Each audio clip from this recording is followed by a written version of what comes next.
बिस्मिल्लाहिर्रहमानिर्रहीम। अस्सलाम वालेकुम स्टूडेंट्स, आज हम सेकंड ईयर फिजिक्स के शॉर्ट क्वेश्चन स्टार्ट कर रहे हैं। चैप्टर नंबर 12 है इलेक्ट्रोस्टैटिक्स। उसके हम शॉर्ट क्वेश्चन डिस्कस करेंगे। इसमें मैं एक्सरसाइज के शॉर्ट क्वेश्चन भी आपके साथ डिस्कस करूंगा और आपको समझाऊंगा भी। इसके बाद हम जो चैप्टर के अंदर से इंपॉर्टेंट शॉर्ट क्वेश्चंस हैं जो बोर्ड में अक्सर आते रहते हैं तो वो भी हम डिस्कस करेंगे। मैं गारंटी देता हूँ जो बच्चा मेरी ये वीडियो देख लेगा तो और बाकी जो रिमेनिंग मैं हर चैप्टर के जो शॉर्ट क्वेश्चंस बनाऊंगा तो वो वीडियो देख लेगा तो टोटल 44 मार्क्स जो शॉर्ट क्वेश्चन में से आसानी से ले लेगा। अगर आपने तैयारी नहीं भी की तो भी आपने सबसे पहले घबराना नहीं है और आपने अच्छी तरह से इन वीडियोस को देखना है और थोड़ी सी प्रैक्टिस करनी है तो आपके 44 मार्क्स मेरी तरफ से ये गारंटी है कि आपके आ जाएंगे। और जो बच्चे तैयारी कर चुके हैं तो वो इन शॉर्ट क्वेश्चंस को एक बार दोबारा देखें और रिवाइज करें अपने, ताकि उनके कहीं से नंबर कट ना जाए। वीडियोस को देखने के लिए आप चैनल को सब्सक्राइब करें और मैंने पेयरिंग स्कीम भी दी हुई है। इससे पहले एक पेयरिंग स्कीम बनाई है कि इन चैप्टर से कितने शॉर्ट क्वेश्चंस आने और किस तरह मार्क्स की डिस्ट्रीब्यूशन है। तो आप वो लाज़मी देखें ताकि आपको आइडिया हो कि आप किस तरह तैयारी कर रहे हैं, किस तरह आप पूरे मार्क्स हासिल कर सकते हैं। कम मेहनत करके आप ज़्यादा नंबर हासिल कर सकते हैं। तो इसलिए आप मेरे चैनल को सब्सक्राइब करें और ताकि आपको आने वाली वीडियोज़ का भी पता चलता रहे। इसको अपने दोस्तों के साथ शेयर करें ताकि वो भी इन वीडियो से फ़ायदा उठा सकें। अच्छा बच्चों, शॉर्ट क्वेश्चन का जो है वो तरीका ये है कि आपने तैयार इस तरह से करना है कि जब मैं जो क्वेश्चन की स्टेटमेंट पढ़ूँगा तो आपने क्वेश्चन की स्टेटमेंट को गौर से सुनना है। क्योंकि जो क्वेश्चन की स्टेटमेंट को जो बच्चा समझ लेता है तो उसके लिए आंसर को याद करना और लिखना बहुत आसान हो जाता है। फर्स्ट शॉर्ट क्वेश्चन ये है, the potential is constant. Potential is constant. Potential हम V से रिप्रेजेंट करते हैं और ये वो कह रहा है कि कांस्टेंट है। तो साथ-साथ हम लिखते भी जा रहे हैं, if we have constant potential throughout a given region of space. एक खास जगह में फ़र्ज़ करें ये हमारे पास एक रीजन है, जगह है, इसके अंदर हर जगह पे पोटेंशियल एक जितनी, पोटेंशियल की वैल्यू हर जगह पे एक जितनी। फ़र्ज़ करें यहाँ पे जो है इस पॉइंट पे पोटेंशियल है हमारे पास 2 वोल्ट। इस पॉइंट पे भी पोटेंशियल की वैल्यू कितनी है, वो है 2 वोल्ट। तो हर जगह पे पोटेंशियल की वैल्यू सेम है। पोटेंशियल में कितना चेंज है? कोई चेंज नहीं आ रहा। तो इसका मतलब है कि जो पोटेंशियल में जो चेंज है डेल्टा V, ये क्या होगा? ये 0 होगा। तो क्वेश्चन ये है, इज़ द इलेक्ट्रिक फील्ड 0? क्या इलेक्ट्रिक फील्ड की वैल्यू इस रीजन में 0 होगी या नॉन 0 होगी? As we know that E is equal to minus delta V divided by delta R। Delta V की वैल्यू यहाँ पे आप 0 पुट करेंगे तो ये आएगा 0 बाय डेल्टा R। और अगर हम 0 से डिवाइड करेंगे तो ये इलेक्ट्रिक फील्ड की वैल्यू हमारे पास 0 आ जाएगी। तो आंसर आप इस तरह से लिखेंगे, electric field will be 0 in this region. और उसके बाद आप ये जो है ये एक्सप्लेन कर देंगे तो आपका आंसर ठीक हो जाएगा। Suppose that you follow an electric field line due to a positive point charge. First करेंगे हम एक पॉजिटिव पॉइंट चार्ज ले लेते हैं। हमें मालूम है कि जो चार्ज है उसकी जो इलेक्ट्रिक फील्ड है, पॉजिटिव चार्ज की इलेक्ट्रिक फील्ड आउटवर्ड मूव करती है। मतलब चार्ज से स्टार्ट होके बाहर की तरफ जा रही है। तो आप इसकी फील्ड को फॉलो कर रहे हो। फॉलो करने का मतलब ये है कि जैसे-जैसे आप फील्ड के जैसे-जैसे फील्ड जा रही है तो आप उसके पीछे-पीछे जा रहे हैं। तो फ़र्ज़ करें पहले आप यहाँ पे हैं अगर, तो चार्ज से डिस्टेंस जो है वो हमारा ये R ये यहाँ तक होगा। अगर आप मूव करते यहाँ पे आ गए, फ़र्ज़ करें आप यहाँ पे आ गए, तो अब आपका चार्ज से जो डिस्टेंस है वो हम इतना लेंगे। तो इसका मतलब है जैसे-जैसे इलेक्ट्रिक फील्ड को फ़ॉलो करेंगे तो चार्ज से डिस्टेंस इंक्रीज़ होगा। नेक्स्ट क्वेश्चन ये है कि डू इलेक्ट्रिक फील्ड मतलब E एंड द पोटेंशियल, और जो पोटेंशियल V जो है इंक्रीज़ और डिक्रीज़। तो आपने बताना है इलेक्ट्रिक फील्ड और पोटेंशियल इंक्रीज़ होगा और डिक्रीज़ होगा, ये आपने बताना है। तो we know that electric field is inversely proportional to the square of the distance. Similarly electric potential V is inversely proportional to the distance from the charge. तो इन दोनों इक्वेशंस में आप रिलेशन में आप देख रहे हैं कि अगर डिस्टेंस जो है आपका इंक्रीज़ होगा, R की वैल्यू इंक्रीज़ होगी तो इलेक्ट्रिक इंटेंसिटी, इलेक्ट्रिक फील्ड की वैल्यू डिक्रीज़ होगी। इसी तरह अगर डिस्टेंस इंक्रीज़ होगा तो इलेक्ट्रिक पोटेंशियल भी डिक्रीज़ होगा। तो हम कहेंगे कि इलेक्ट्रिक फील्ड और इलेक्ट्रिक पोटेंशियल दोनों डिक्रीज़ हो रहे हैं। तो आप आंसर ये लिखेंगे, both electric field and potential will decrease. दोनों डिक्रीज़ होंगे, E भी डिक्रीज़ हो जाएगा और V भी डिक्रीज़ होगा जैसे-जैसे आप इलेक्ट्रिक फील्ड को फॉलो करेंगे। क्वेश्चन नंबर 3 ये है कि हाउ कैन यू आइडेंटिफाई, आप कैसे आइडेंटिफाई करेंगे, आप कैसे बताएँगे which plate of capacitor is positive charge, कि कैपेसिटर की किस प्लेट पे पॉजिटिव चार्ज है। तो हमारे पास एक डिवाइस है जिसका नाम है गोल्ड लीफ इलेक्ट्रोस्कोप। तो गोल्ड लीफ इलेक्ट्रोस्कोप जो है उसमें एक हमारे पास डिस्क होती है जिसके ऊपर हमने पॉजिटिव चार्ज दिया होता है। इसकी एक स्टेम है और स्टेम के साथ जो है वो 2 लीव्स होती हैं और ये 2 लीव्स जो है वो गोल्ड की होती हैं। ठीक है? तो जब आपने पॉजिटिव चार्ज इसको किया होता है तो इन लीव्स के दरमियान एक जो है वो डिस्टेंस है, क्योंकि इसके ऊपर पॉजिटिव चार्ज है और दोनों जो है लीव्स हैं इन पे पॉजिटिव चार्ज होने की वजह से रिपल्शन क्रिएट होती है। तो जब रिपल्शन क्रिएट होती है तो इसमें जो है वो डिस्टेंस क्रिएट हो जाता है। सॉरी, ये पॉजिटिव चार्ज। तो ये आप देखें कि ये दोनों लीव्स के दरमियान इतना डिस्टेंस है, क्योंकि रिपल्शन है तो इतना डिस्टेंस। हम ये जानना चाहते हैं कि इस कैपेसिटर की इस प्लेट पे कौन सा चार्ज है। तो उसके लिए हम क्या कर रहे हैं, हम आंसर में लिखेंगे to identify charge we use gold leaf electroscope. तो इस डिवाइस का नाम गोल्ड लीफ इलेक्ट्रोस्कोप है जिसके अंदर एक हमारे पास ये एक डिस्क है और इस डिस्क के ऊपर हमने पॉजिटिव चार्ज दिया होता है जिसकी वजह से जो गोल्ड की लीव्स हैं उनके दरमियान में एक डिस्टेंस क्रिएट हो जाता है। तो जब आप कैपेसिटर की इस प्लेट को डिस्क के पास लेके आएँगे, तो अगर इस कैपेसिटर की प्लेट पे पॉजिटिव चार्ज होगा, तो आप देखें नोट करेंगे कि जो लीव्स हैं, इनका जो है डिस्टेंस है पहले से भी ज़्यादा इंक्रीज़ हो जाएगा। मतलब आप देखेंगे कि ये जो लीव्स हैं, ये पहले से भी ज़्यादा डाइवर्ज हो गई हैं, फैल गई हैं। डाइवर्ज का मतलब है फैल गई हैं, क्योंकि इसके ऊपर पॉजिटिव चार्ज और ज़्यादा इंक्रीज़ हो जाएगा, तो जिसकी वजह से इनका डिस्टेंस इंक्रीज़ हो जाएगा। तो आप आंसर में लिखेंगे if the plates of capacitor brought near the positively charged disc of electroscope and divergence of gold leave increased, then the plate of capacitor has positive charge and vice versa. Vice versa का मतलब है अगर जो leaves के दरमियान distance है वो कम होगा, तो हम कहेंगे कि कैपेसिटर की प्लेट पे नेगेटिव चार्ज है। क्वेश्चन नंबर 4 ये है कि डिस्क्राइब द फोर्स और फोर्सेस। अब बताएं कि भी कितनी फोर्स लगेगी on a positive point charge, एक पॉजिटिव पॉइंट चार्ज के ऊपर when place between parallel plate, जब इसको पैरेलल प्लेट्स के दरमियान में रखेंगे। तो दो पार्ट है इसके। फर्स्ट पार्ट में वो कह रहा है कि with similar and equal charges, मतलब जो आप पैरेलल प्लेट्स लेंगे ये आपकी सिमिलर होनी चाहिए और इक्वल चार्ज होना चाहिए। आपने दो पैरेलल प्लेट्स लेनी है और इन पैरेलल प्लेट्स के दरमियान में आपने एक पॉजिटिव पॉइंट चार्ज लेना है। ये एक फर्स्ट करें, एक पॉजिटिव पॉइंट चार्ज हमने ले लिया, क्यू पॉजिटिव पॉइंट चार्ज है हमारा। दोनों प्लेट्स के दरमियान में आपने ये पॉजिटिव पॉइंट चार्ज लिया और इस पे कितनी फोर्स लगेगी ये आपने बताना है। तो देखें, कब बताना है कि जब ये जो आपके पैरेलल प्लेट्स हैं इस पे सिमिलर चार्ज हो। कौन सा चार्ज हो? सिमिलर और इक्वल चार्ज होना चाहिए। मतलब अगर इस प्लेट पे पॉजिटिव चार्ज है तो दूसरी प्लेट पे भी पॉजिटिव चार्ज होना चाहिए। तो इस चार्ज के ऊपर कितनी फोर्स लगेगी ये हमने बताना है। तो आप देखें जो पॉजिटिव प्लेट है ये वाली, तो ये भी इस चार्ज को क्या करेगी? रिपेल करेगी। तो रिपेल करने के लिए इस तरफ फोर्स लगेगी। सिमिलरली ये प्लेट भी जो है इस पॉजिटिव चार्ज को रिपेल करेगी। तो इस पे आप देख रहे हैं कि जो दो फोर्सेस लग रही हैं, एक राइट साइड पे लग रही है फोर्स और जबकि एक लेफ्ट साइड पे फोर्स लग रही है, तो इसलिए हम इसको नेगेटिव फोर्स लेंगे। तो टोटल फोर्स क्या होगी? F plus minus F. Net force हमारे पास जो है वो कितनी आएगी? वो जीरो आ जाएगी। Net force zero. तो इस पॉइंट चार्ज के ऊपर कोई फोर्स नहीं लगेगी। तो ये हमारा जो है फर्स्ट पार्ट था। अब इसमें जो सेकंड पार्ट वो ये है with opposite and equal charge. तो जो आपकी पैरेलल प्लेट्स हैं उसके ऊपर सेकंड पार्ट में वो ये कह रहा है कि आपने जो पैरेलल प्लेट्स लेनी है, पॉइंट चार्ज जो आपने रखना है वो पैरेलल प्लेट्स के दरमियान में रखना है। फर्ज करिए हमने पॉइंट चार्ज लिया और ये आपने पैरेलल प्लेट्स के दरमियान में रखना है। लाइन सीधी लगा लें, ये जी जल्दी जल्दी कर रहा हूँ ताकि टाइम कम से कम लगे। तो अब देखें, अगर इस प्लेट पे अगर पॉजिटिव चार्ज है, टोटल देखें आप, मैंने 4 पॉजिटिव चार्ज लिए हैं और इस पे ऑपोजिट चार्ज का मतलब है नेगेटिव चार्ज है, लेकिन अमाउंट सेम होनी चाहिए। तो इस पॉइंट चार्ज के ऊपर कितनी फोर्स लगेगी ये हमने यहाँ पे डिस्कस करना है। तो जो ये प्लेट है फर्स्ट पॉजिटिव प्लेट है, तो ये इस पॉजिटिव चार्ज को क्या करेगी? ये रिपेल करने के लिए राइट साइड पे फोर्स लगाएगी। जबकि ये जो नेगेटिव प्लेट है ये क्या करेगी? ये इसको अट्रैक्ट करेगी। ठीक है, क्योंकि नेगेटिव पॉजिटिव को अट्रैक्ट करते हैं। तो इसका मतलब है जो है फोर्स है, डबल फोर्स लग रही है इस पॉइंट चार्ज के ऊपर और चार्ज मूव करके नेगेटिव प्लेट की तरफ चला जाएगा। तो इसका मतलब है मैक्सिमम फोर्स लगेगी। तो मैक्सिमम हमारे पास ये यहाँ पे फोर्स लगेगी। तो आंसर आप लिख लें बच्चों। आप नेट फोर्स, पहले पार्ट का आंसर ये लिखेंगे, net force acting on positive point charge is zero as electric field intensity due to equal and opposite plate is zero. और सेकंड पार्ट का आंसर आप लिखेंगे net force acting on the positive charge will be maximum due to maximum value of field in this case F is equal to Q E. F is equal to Q E. Question number 5 बड़ा important short question है ये। Electric field lines of force never cross why. ये जो हमारे पास जो electric field lines है वो एक दूसरे को क्रॉस नहीं करती। क्यों नहीं करती या ये आपने डिस्कस करना है। पहले मैं आंसर को रीड करता हूँ तो फिर आपको मैं समझा भी देता हूँ। Electric lines of force never cross each other, this is because of the reason that electric field intensity has only one direction at any given point. कि ई इलेक्ट्रिक फील्ड इंटेंसिटी का मतलब है, ई की बात कर रहा है कि इलेक्ट्रिक फील्ड इंटेंसिटी जो है किसी भी पॉइंट पे, अगर एक पॉइंट ये है तो यहाँ पे इसकी सिर्फ एक ही डायरेक्शन होगी कि इफ द लाइंस क्रॉस, अगर लाइंस क्रॉस करती हैं electric intensity E, electric intensity का मतलब है E could have more than one direction. तो अगर तो लाइंस क्रॉस करेंगी तो वो कह रहा है कि इलेक्ट्रिक फील्ड की मोर देन वन डायरेक्शन हो सकती है, एक से ज्यादा डायरेक्शन हो सकती हैं, विच इज फिजिकली इम्पॉसिबल, जो कि पॉसिबल ही नहीं है कि एक पॉइंट पे दो डायरेक्शन हो जाए।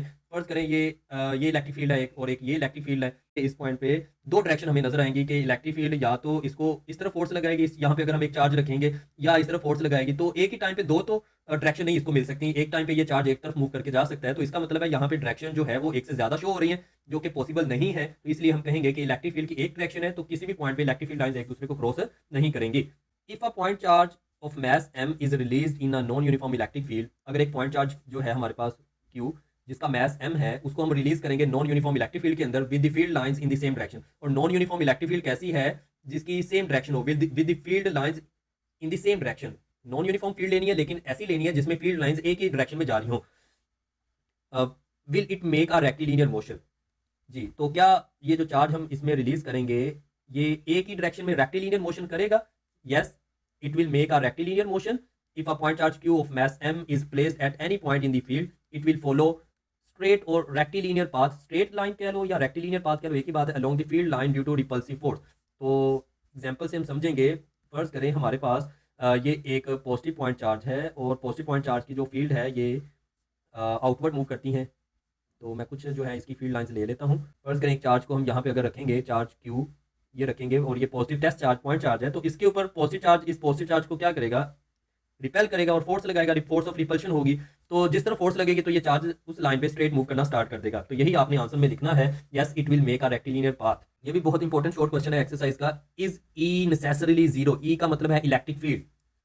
क्या इलेक्ट्रिक फील्ड जीरो है inside a charge rubber balloon? कि अगर हमारे पास एक चार्ज रबर बलून है उसके इनसाइड जो है इलेक्ट्रिक फील्ड की वैल्यू क्या जीरो होगी? If the balloon is spherical, अगर बलून बिल्कुल सफेरिकल है तो अगर हमारे पास एक बलून है और उसके ऊपर जो है चार्ज है, ठीक है, तो क्योंकि गिवन हमारे पास यही कंडीशन है कि एक बालून है और उसकी सरफेस के ऊपर चार्ज है, तो आप ये बताएं कि उसके जो इनसाइड है वो इलेक्ट्रिक फील्ड की वैल्यू क्या लाजमी है कि जीरो ही होगी? तो हमें नजर आ रहा है कि इसके इनसाइड यहाँ पे कोई भी चार्ज नहीं है, क्यू की वैल्यू कितनी है, इनसाइड चार्ज की वैल्यू जीरो है। तो गोसेस लॉ जो है और जो फ्लक्स है क्लोज सरफेस का वो हम कैसे कैलकुलेट करते हैं? Electric flux is equal to Q divided by epsilon naught, Q divided by epsilon naught. क्योंकि जो इसके इनसाइड क्यू की वैल्यू कितनी है, क्यू की वैल्यू जीरो है, तो क्यू की जगह आप जीरो पुट करेंगे तो फ्लक्स हमारे पास कितना आ जाएगा, जीरो आ जाएगा। तो फ्लक्स जो है फ्लक्स की एक इक्वेशन है, flux is equal to E dot A. तो आप फ्लक्स की जगह पे, इलेक्ट्रिक फ्लक्स की जगह पे आप इसकी वैल्यू पुट कर देंगे इलेक्ट्रिक फ्लक्स। तो इसकी जगह पे आप क्या पुट करेंगे, इसका formula E dot A, E dot A which is equal to zero. अब इसमें दो वैल्यूज इलेक्ट्रिक फील्ड और एरिया जो है वो मल्टीप्लाई हो रहे हैं, तो इनमें से एक वैल्यू जीरो है तो इसलिए इसका आंसर जीरो है। तो एरिया जो है बच्चों आपको मालूम है कि हमने तो बालून लिया है और उसका एरिया भी है, तो इसलिए एरिया तो जीरो नहीं है। तो कौन सी चीज़ है जो जीरो है? इसका मतलब है हमारे पास जो ई की वैल्यू है वो जीरो है, ई की वैल्यू जीरो है। तो बस आपने यही बताना है कि जो एक चार्ज रबर बालून है उसके इनसाइड इलेक्ट्रिक फील्ड की वैल्यू जीरो होती है। Is it true? क्या ये ट्रू है? That Gauss's law states that, Gauss's law की स्टेटमेंट आपको बताने लगा है कि क्या ये गोजेस लॉ की ही स्टेटमेंट है, the total number of lines of force crossing any closed surface in the outward direction is proportional to the net positive charge enclosed within the surface। अच्छा, इसको मैं पहले एक्सप्लेन करूंगा फिर आपको इसका आंसर रीड करके बताऊंगा। बच्चों गोजेस लॉ की बात की है कि ये क्या, ये गोजेस लॉ की स्टेटमेंट ही आगे लिखी हुई है, गोजेस लॉ स्टेट्स दैट। तो गोजेस लॉ का फॉर्मूला हमें मालूम है कि जो गोजेस लॉ वो ये कहता है कि जो किसी भी क्लोज सरफेस का जो फ्लक्स है वो इक्वल होता है 1/एप्सिलॉन not into total charge enclose, total charge enclose. Enclose मतलब जो एक क्लोज सरफेस है उसने अपने अंदर कितना चार्ज इनक्लोज किया उस पर डिपेंड करता है। तो गोजिला की स्टेटमेंट तो ये है, लेकिन यहाँ पे तो कुछ और लिखा हुआ है। लेकिन अगर आप इसको गौर से देखेंगे कि जो total number of lines of force crossing any close surface in outward direction, तो इसका मतलब ये है कि ये तो फ्लक्स की बात कर रहा है, ये तो फ्लक्स की डेफिनेशन है इलेक्ट्रिक फ्लक्स। ये इलेक्ट्रिक फ्लक्स की डेफिनेशन ये है, ये भी शॉर्ट क्वेश्चन चैप्टर के अंदर से आ सकता है, डिफाइन इलेक्ट्रिक फ्लक्स। अच्छा, तो इसमें ये है कि जो फ्लक्स है उसकी डेफिनेशन हमने ये पढ़ी हुई है इस चैप्टर के अंदर, number of electric field lines passing passing through surface area is called electric flux, is called electric flux, ठीक है, जिसको हम फाई से रिप्रेजेंट करते हैं। तो नेक्स्ट जो है आप देख रहे हैं कि ये 1/एप्सिलॉन नॉट और इक्वल है, तो ये तो एक कांस्टेंट है और उसके साथ इक्वल है, तो उसकी जगह हम क्या लगाते हैं, उसकी जगह हम प्रोपोर्शनल का साइन लगाते हैं। तो हम यहाँ पे प्रोपोर्शनल का साइन लगाएंगे और चार्ज इनक्लोज की जगह हम टोटल चार्ज इनक्लोज ही लिखेंगे।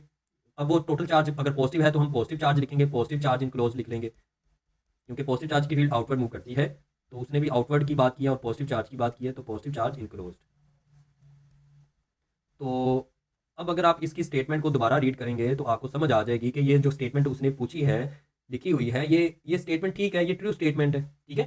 तो ये आप आंसर लिखेंगे अब, yes it is true statement as Gauss's law states that number of electric field lines through any close surface is 1/एप्सिलॉन not times the total charge enclosed in it as flux is directly proportional to the charge, so this statement is true, ठीक है। तो ये statement आपकी ठीक है। तो आप बस ये आंसर भी लिख सकते हैं जैसे मैंने लिखा है। आप यहाँ पे बस स्टार्ट पे आप ये लिख दें कि yes it is a true statement, yes it is a true statement, और उसके बाद आपने ये गोजेस लॉ की इक्वेशन लिख देनी है, गोजेस लॉ की इक्वेशन लिखें और उसके बाद बिल्कुल इसी तरह अगर आप लिख देंगे और फिर भी आपका आंसर क्या है वो ठीक हो जाएगा। क्वेश्चन है, do electrons tend to go to region of high potential और ऑफ लो पोटेंशियल। क्या जो इलेक्ट्रॉन है वो टेंड करेंगे, कोशिश करेंगे to go to region of high potential. क्या ये हाई पोटेंशियल मतलब पॉजिटिव को हम हाई पोटेंशियल भी कहते हैं और लो पोटेंशियल को हम नेगेटिव भी कहते हैं, नेगेटिव एंड। तो क्या इलेक्ट्रॉन किधर जाएंगे? फर्ज करें हमारे पास एक पॉजिटिव एंड है जिसपे एक पॉजिटिव चार्ज है और एक नेगेटिव एंड है जिसपे नेगेटिव चार्ज है। तो जो पॉजिटिव एंड है इसको हम जो है इसको हम हाई पोटेंशियल कंसीडर करते हैं, हाई पोटेंशियल, जबकि नेगेटिव चार्ज को हम लो पोटेंशियल कंसीडर करते हैं।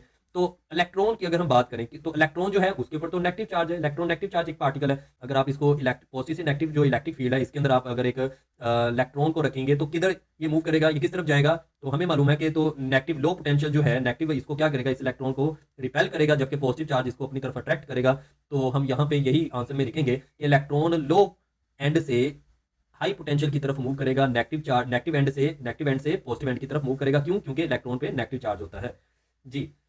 तो ये हमारे एक्सरसाइज के शॉर्ट क्वेश्चंस कंप्लीट हो गए हैं। अब हम जो है जो चैप्टर के अंदर कुछ इंपॉर्टेंट शॉर्ट क्वेश्चंस हैं उनको भी डिस्कस करेंगे जी बच्चों। तो मोस्ट इंपॉर्टेंट शॉर्ट क्वेश्चन है चैप्टर के अंदर से, what is electron volt. Electron volt क्या है इसको डिफाइन करें और प्रूव करें कि 1 इलेक्ट्रॉन वोल्ट 1.6 10⁻⁻19 जूल के इक्वल होता है। तो इलेक्ट्रॉन वोल्ट को पहले डिफाइन करें बच्चों आप। तो इलेक्ट्रॉन वोल्ट क्या है? इलेक्ट्रॉन वोल्ट ये एक एनर्जी है, ठीक है। तो इलेक्ट्रॉन वोल्ट एनर्जी का एक यूनिट है, इसमें नेगेटिव चार्ज है। तो हमें मालूम है कि पॉजिटिव से नेगेटिव इलेक्ट्रिक फील्ड क्रिएट होती है, पॉजिटिव से नेगेटिव की तरफ इलेक्ट्रिक फील्ड क्रिएट होगी जिनको हम लाइंस की मदद से रिप्रेजेंट करते हैं। अगर हम इसके अंदर एक इलेक्ट्रॉन को मूव करें, इलेक्ट्रॉन हमें पता है कि उस पर नेगेटिव चार्ज है, तो इलेक्ट्रॉन को अगर हम मूव करेंगे तो इलेक्ट्रॉन या तो एनर्जी हासिल कर लेगा या लॉस कर लेगा, ठीक है। तो और अगर ये जो दो प्लेट्स के दरमियान जो पोटेंशियल डिफरेंस है ये 1 वोल्ट का हो, अगर ये पोटेंशियल डिफरेंस 1 वोल्ट का हो और हम इलेक्ट्रॉन को इसके अंदर मूव करें तो या इस तरफ मूव कर लें या इस तरफ मूव कर लें, तो अगर इलेक्ट्रॉन मूव करे 1 वोल्ट पोटेंशियल डिफरेंस के अंदर, या तो वो एनर्जी हासिल करेगा या वो लॉस करेगा। तो जो एनर्जी हासिल या लॉस करेगा 1 वोल्ट पोटेंशियल डिफरेंस के अंदर, तो इसकी इस एनर्जी को हम 1 इलेक्ट्रॉन वोल्ट कहते हैं, 1 इलेक्ट्रॉन वोल्ट, ठीक है। तो आंसर में आप ये डेफिनेशन में लिखेंगे the amount of energy acquired, हासिल करेगा, और लॉस करेगा by an electron as it move through a potential difference of 1 volt. अगर ये 1 वोल्ट पोटेंशियल डिफरेंस के अंदर मूव करता है तो इसको हम इस अमाउंट ऑफ एनर्जी को हम क्या बोलेंगे, इसको हम इलेक्ट्रॉन वोल्ट कहेंगे, ठीक है।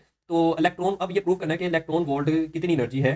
तो अगर हम आप इसके अंदर ई की जो वैल्यू है, आपको मालूम है ई की वैल्यू कितनी होती है, 1.6 10⁻⁻19 1.6 10⁻⁻19 कूलम, और साथ इसके जो है वी जो है ये वोल्ट है, पोटेंशियल डिफरेंस कितना है हमारे पास 1 वोल्ट, ठीक है। तो जो है बच्चों जो वोल्ट है, 1 वोल्ट कितना होता है, वोल्ट इक्वल होता है जॉल डिवाइडेड बाय कूलम, ठीक है। तो वोल्ट की जगह अगर आप क्या लिखेंगे, जॉल डिवाइडेड बाय कूलम, या यहाँ से आप क्या करें कूलम इधर लेके जाए, मल्टीप्लाई हो जाएगा, तो ये क्या बन जाएगा, कूलम वोल्ट, और कूलम वोल्ट इक्वल आ जाएगा जॉल के, ठीक है। तो यहाँ पे साइड पे आप इन्फॉर्मेशन दे दें, तो इसलिए इस कूलम वोल्ट की जगह पे आप क्या लिख देंगे, इसकी जगह पे आप जॉल लिख देंगे, तो हमारे पास ये वैल्यू आ जाएगी 1.6 10⁻⁻19 जॉल, ठीक है। तो ये प्रूव हो गया कि 1 इलेक्ट्रॉन वोल्ट 1.6 10⁻⁻19 जॉल एनर्जी के इक्वल होता है, ठीक है बच्चों। तो ये एमसीक्यूज भी इसमें से अक्सर पूछ लेता है। तो इस तरह भी आप इसको प्रूव कर सकते हैं कि आपने एनर्जी जो है वो क्यू डेल्टा वी के इक्वल लेनी है, क्यू की जगह इलेक्ट्रॉन का चार्ज पुट कर देना है, और डेल्टा वी जो पोटेंशियल डिफरेंस है इसकी जगह आपने 1 वोल्ट पुट करना है। तो इस तरह भी आप इसको सोल्व करके 1 इलेक्ट्रॉन वोल्ट 1.6 10⁻⁻19 जॉल आंसर आप प्रूव कर सकते हैं। आपने इलेक्ट्रिक फोर्स और ग्रेविटेशनल फोर्स इनका कंपैरिजन करना है, और इनके दरमियान आपने जो है सिमिलैरिटीज भी बतानी है और डिसिमिलैरिटीज भी बतानी है, डिफरेंस भी बताना है आपने, ठीक है। तो दो सिमिलैरिटीज हम ज़्यादातर इसमें डिस्कस करते हैं। जो दोनों फोर्सेज हैं, इलेक्ट्रिक फोर्स और ग्रेविटेशनल फोर्स, ये दोनों जो हैं बोथ आर कंजर्वेटिव फोर्स, ठीक है। ये दोनों कंजर्वेटिव फोर्स हैं। तो कंजर्वेटिव फोर्स ये आप बच्चों फर्स्ट ईयर में भी पढ़ चुके हुए हो कि वर्क अगर जो है वो पाथ पे डिपेंड नहीं करता, तो ऐसी फील्ड या ऐसी फोर्स को हम कंजर्वेटिव कहते हैं। और बोथ क्या करते हैं, बोथ ओबे इनवर्स स्क्वायर लॉ, ये दोनों इनवर्स स्क्वायर लॉ को फॉलो करते हैं, मतलब दोनों जो फोर्सेज हैं ये स्क्वायर ऑफ द डिस्टेंस के इनवर्सली प्रोपोर्शनल हैं, तो ठीक है। तो दोनों इनवर्स स्क्वायर लॉ को फॉलो करती हैं। तो ये दो इनकी सिमिलैरिटीज है, ये आपने लिखनी है। और डिसिमिलैरिटीज में आपने एक तो ये आपने इलेक्ट्रिक फोर्स का कूलम फोर्स का फॉर्मूला लिख देना है, F is equal to K, coulomb constant है, के क्या है, coulomb constant, Q1 Q2 divided by R के। मतलब ये जो है जो इलेक्ट्रिक फोर्स है ये दो चार्जेस के दरमियान में पाई जाती है। एक चार्ज दूसरे चार्ज पे कितनी फोर्स लगाता है, फर्ज करें एक चार्ज Q1 है और ये वाला चार्ज जो है आपके पास Q2 है, तो इनके दरमियान में जो डिस्टेंस है वो R है। तो इसका जो है एक चार्ज दूसरे चार्ज के ऊपर कितनी फोर्स लगाएगा, ठीक है। तो इसका जो फॉर्म ये वाला Q1 Q2 पे फोर्स लगाएगा या Q2 Q1 पे फोर्स लगाएगा, तो इसको हम इस फॉर्मूले से कूलम लॉ से कैलकुलेट करते हैं, F is equal to K Q1 Q2 over R के। इसी तरह अगर दो मैसेज हैं, अगर एक मैस है आपके पास M1 और एक मैस है M2, एक मैस दूसरे मैस को अट्रैक्ट करता है, ठीक है। तो ये कितनी फोर्स से अट्रैक्ट करेगा, तो ये हम कैलकुलेट करते हैं F is equal to G M1 M2 divided by R के। तो ये दोनों के फॉर्मूले हैं। इसमें जो बच्चों आप देखें इस फॉर्मूले को हम कूलम लॉ कहते हैं, और इसके अंदर जो K है ये कूलम कांस्टेंट है और इसकी वैल्यू बहुत ज़्यादा हाई होती है, जबकि इस फॉर्मूले के अंदर G जो है ग्रेविटेशन कांस्टेंट है और इसकी वैल्यू काफ़ी कम होती है। तो इसलिए हम कहते हैं जो कूलम फोर्स है ये स्ट्रॉन्ग फोर्स है, जबकि जो ग्रेविटेशनल फोर्स है दो मैसेज के दरमियान, ये वीक फोर्स है, ठीक है। तो ये आपने इसकी डिसिमिलैरिटीज आपने पढ़ लेनी है। It is explain by coulomb law, it is stronger than gravitational force, it may be attractive और रिपल्सिव। हाँ, तो अगर ये चार्जेस आपके पॉजिटिव और ये भी पॉजिटिव है तो दोनों चार्ज एक दूसरे को रिपेल करेंगे, लेकिन अगर एक चार्ज पॉजिटिव है और दूसरा चार्ज नेगेटिव है तो एक दूसरे को अट्रैक्ट करेंगे, ठीक है। तो ये अट्रैक्टिव और रिपल्सिव दोनों हो सकती हैं। इट इज मीडियम डिपेंडेंट, तो ये मीडियम पे भी डिपेंड करते हैं, इसके दरमियान में कौन सा मीडियम दो चार्ज के दरमियान में रखा हुआ है, तो इससे इसकी फोर्स में इस फोर्स की वैल्यू में चेंज आता है, ठीक है। It is short range. अच्छा, नेक्स्ट जो है जो आपका ग्रेविटेशनल फोर्स है उसमें भी क्या है, it is explain by gravitational law, it is a weaker force, it is attractive only. अच्छा, दो मैसेज सिर्फ अट्रैक्शन करते हैं एक दूसरे को। It is a medium independent, इस दो मैसेज के दरमियान में जो मर्जी मीडियम लाएंगे तो फोर्स की वैल्यू चेंज नहीं होती। It is a long range, ठीक है। अच्छा जी बच्चों, नेक्स्ट जो है हमारा जो नेक्स्ट जो इंपॉर्टेंट शॉर्ट क्वेश्चन है वो ये है, ये भी काफी इंपॉर्टेंट शॉर्ट क्वेश्चन। आपने प्रूव करना है कि prove that 1 Newton divided by 1 coulomb is equal two volt पर मीटर, ठीक है। तो ये आपने प्रूव करना है, न्यूटन पर कूलम वोल्ट पर मीटर ये इक्वल है। बच्चों ये दोनों ही इलेक्ट्रिक इंटेंसिटी इलेक्ट्रिक फील्ड के यूनिट है, तो प्रूव करना है कि ये दोनों इक्वल होते हैं। तो आपने किस तरह से प्रूव करना है बच्चों, तो आपने जो है वो इसकी राइट हैंड साइड लेनी है। राइट हैंड साइड में वो कह रहा है कि वोल्ट पर मीटर, ठीक है। वोल्ट वोल्ट क्या होता है बच्चों, मैंने पीछे भी आपको बताया, वोल्ट इक्वल होता है जाउल डिवाइडेड बाय कूलम के। तो वोल्ट की जगह पे बच्चों आप क्या लिखेंगे, वोल्ट की जगह पे लिखेंगे जाउल डिवाइडेड बाय कूलम, और ये जो मीटर है ये नीचे वैसे ही लिख लेंगे, पहले भी लिखा हुआ है। अच्छा, अब जो जाउल है, जाउल, तो जाउल इक्वल होता है हमारे पास न्यूटन मीटर के, ठीक है। तो जाउल की जगह बच्चों आप क्या लिख लेंगे, जाउल की जगह आप लिखेंगे न्यूटन मीटर, और नीचे क्या लिखा हुआ है, कूलम मीटर। तो मीटर से मीटर कैंसिल हो जाएगा, तो ये आपका आंसर आ जाएगा न्यूटन पर coulomb which is left hand side. तो ये आपका प्रूव हो गया। नेक्स्ट जो है, अच्छा जी, तो मैं जल्दी जल्दी से बस ये चैप्टर के अंदर जो शॉर्ट क्वेश्चन है वो जल्दी से आपको बता देता हूँ। There are there are two applications of electrostatics. अच्छा जी, write a note on xerography. Xerography क्या है, जीरोग्राफी जो है इसके बारे में आपने बताना है। It is a Greek word, xero means dry, graphos mean writing, ये एमसीक्यूज में भी पूछ सकता है। And xerography means dry writing, xerography का मतलब है ड्राई राइटिंग, जो आप कॉपी करने का जो प्रोसेस है, the copying process is called xerography. Copy किस तरह से करते हैं, तो इस प्रोसेस को हम जीरोग्राफी कहते हैं, क्योंकि ये ड्राई राइटिंग होती है। तो बस यही आपने इसमें से याद करना है, इसमें ज़्यादा टाइम नहीं वेस्ट करना। नेक्स्ट जो है, ये भी शॉर्ट क्वेश्चन कई दफ़ा आ चुका हुआ है और ये कॉन्सेप्चुअल भी है। तो पॉइंट चार्ज क्या है, सोर्स चार्ज क्या है और टेस्ट चार्ज क्या है, तो इनमें आपने डिफरेंस बताना है जी। पॉइंट चार्ज की सबसे पहले डेफिनेशन ये है, the charge whose size are very small as compare to distance between them are called point charges, ठीक है। मतलब यहाँ पे अगर हमारे पास एक चार्ज ये है और एक चार्ज ये है, इनके दरमियान में जो डिस्टेंस है ये देखें, ये डिस्टेंस इनके दरमियान काफ़ी ज़्यादा है, जबकि इनका जो साइज़ है, इस चार्ज का साइज़ देखें इसके डिस्टेंस के मुकाबले में बहुत कम है, ठीक है। इस चार्ज का भी जो है साइज़ काफ़ी कम है, जबकि डिस्टेंस जो है वो काफ़ी ज़्यादा है। तो यही वो कह रहा है कि अगर वो चार्जेस जिनके दरमियान में जो डिस्टेंस है उनके साइज़ से ज़्यादा हो, ठीक है। साइज़ देखिए ना बच्चों, ये साइज़ है इसका, इस चार्ज का साइज़ ये है, ठीक है। तो साइज़ कम है जबकि डिस्टेंस काफ़ी ज़्यादा है, तो ऐसे चार्ज को हम पॉइंट चार्ज कहते हैं। नेक्स्ट जो है, सोर्स चार्ज क्या है, ऐसा चार्ज जो हमें इलेक्ट्रिक फील्ड प्रोड्यूस करके देगा, the charge which produce field is called source, ठीक है, सोर्स। और लास्ट में है टेस्ट चार्ज। टेस्ट चार्ज है, हमने चार्ज को इलेक्ट्रिक फील्ड की प्रेजेंस और उसकी मैग्नीट्यूड को हमने डिटेक्ट करने के लिए इस्तेमाल करना है, टेस्ट करने के लिए इस्तेमाल करना है, तो ऐसे चार्ज को हम टेस्ट चार्ज कहते हैं। Charge which detect presence of field is called test charge, ठीक है। ऐसा चार्ज जो हम इलेक्ट्रिक फील्ड को टेस्ट करने के लिए इस्तेमाल करते हैं उसे हम टेस्ट चार्ज कहते हैं। इलेक्ट्रिक फील्ड लाइन क्या होती है ये आपने बताना है। इलेक्ट्रिक फील्ड लाइन्स क्या है, इलेक्ट्रिक फील्ड का तो आपको पता है, चार्ज के एक चार्ज है उसके गिर्द वो जगह जहाँ पे इसकी फोर्स लगती है दूसरे चार्ज के ऊपर, तो उसे हम इलेक्ट्रिक फील्ड कहते हैं, ठीक है। तो ये तो आपने बच्चों याद की हुई है। यहाँ पे इलेक्ट्रिक फील्ड लाइंस क्या है ये आपने बताना है। तो इलेक्ट्रिक फील्ड की जो डायरेक्शन और मैग्नीट्यूड बताते हैं ना, वो लाइनों से बताते हैं। The direction of electric field intensity is represented by lines which are called electric field lines, ठीक है। तो इलेक्ट्रिक फील्ड तो हमें नजर नहीं आती, लेकिन इसकी मैग्नीट्यूड और डायरेक्शन को बताने के लिए हम इलेक्ट्रिक फील्ड लाइंस को इस्तेमाल करते हैं। तो इन इमेजिनरी लाइंस को हम इलेक्ट्रिक फील्ड लाइंस कहते हैं, ठीक है। तो इसकी जो है प्रॉपर्टीज क्या है ये आपने जल्दी से देख लेनी है। माइकल फैराडे इसने इंट्रोड्यूस किया था इलेक्ट्रिक फील्ड लाइंस को, ठीक है। The field due to positive point charge is directed outward, ये पहले भी मैं बता चुका हूँ कि ये पॉजिटिव चार्ज है, इसकी फील्ड हमेशा आउटवर्ड आपने लेनी है। जबकि the field negative charge is directed inward, negative charge की जो फील्ड है ये चार्ज की तरफ आती है, इनवर्ड आपने इसको लेना है, रेडियली इनवर्ड।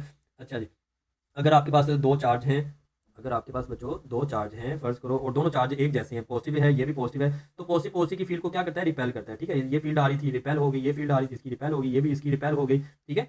तो ये फील्ड भी सीधी जा रही थी लेकिन रिपल्शन की वजह से टर्न कर गई, तो इसके दरमियान में एक रीजन है जहाँ पे इलेक्ट्रिक फील्ड की वैल्यू जीरो होती है, तो इस रीजन को हम न्यूट्रल जोन भी कहते हैं और फील्ड फ्री रीजन भी कहते हैं, ठीक है। फील्ड जीरो फील्ड स्पॉट भी कहते हैं और न्यूट्रल जोन भी कहते हैं, ठीक है। तो ये आपने इलेक्ट्रिक फील्ड लाइंस के बारे में इंफॉर्मेशन दे दी, जबकि इसकी प्रॉपर्टीज़ ये इसके अंदर भी ये आप चीज़ें लिख सकते हैं, ठीक है। तो ये पहले भी मैं डिस्कस कर चुका हूँ, ये आप रीड करें आपको समझ आ जाएगी, ठीक है। तो इलेक्ट्रिक फील्ड जो है एक यहाँ पे हाँ जी, the tangent to field line at any point give direction of electric field intensity at any point, ठीक है। तो इलेक्ट्रिक फील्ड की डायरेक्शन ऐसी फील्ड जहाँ पे इलेक्ट्रिक फील्ड टर्न कर रही है, वहाँ पे इलेक्ट्रिक फील्ड की डायरेक्शन हम बच्चों टेंजेंट की डायरेक्शन में लेते हैं। टेंजेंट वो लाइन जो एक ही पॉइंट पे टच करके गुजरे तो उसे हम टेंजेंट लाइन कहते हैं। तो इलेक्ट्रिक फील्ड की डायरेक्शन हम टेंजेंट की तरफ लेते हैं।